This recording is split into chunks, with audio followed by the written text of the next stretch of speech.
नहमदुहु व नुसल्ली अला रसूलिहिल करीम अम्मा बाद फ़ाउज़ बिल्लाहि मिनश शैतानिर रजीम बिस्मिल्लाहिर रहमानिर रहीम अस्सलातु वस्सलामु अलैका या रसूलल्लाह व अला आलिका व अस्हाबिका या हबीबल्लाह।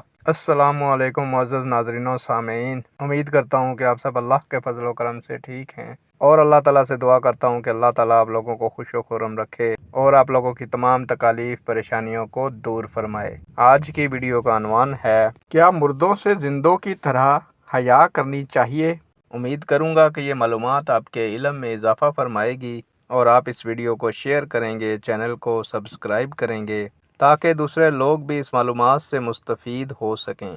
प्यारे दोस्तों, बढ़ते हैं वीडियो की जानिब। प्यारे दोस्तों, सलीम बिन अतरर रहमतुल्लाह अलैह बयान करते हैं कि वो एक कब्रिस्तान से गुजर रहे थे और पेशाब ने उन पर गलबा किया।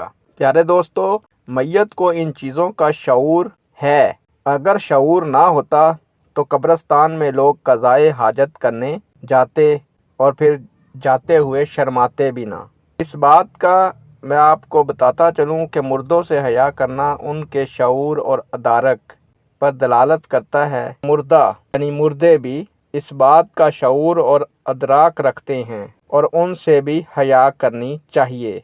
नेक दुआओं के साथ आपसे इजाज़त चाहूँगा। अल्लाह ताला आपका और मेरा हामी और नासिर हो। अल्लाह हाफिज़।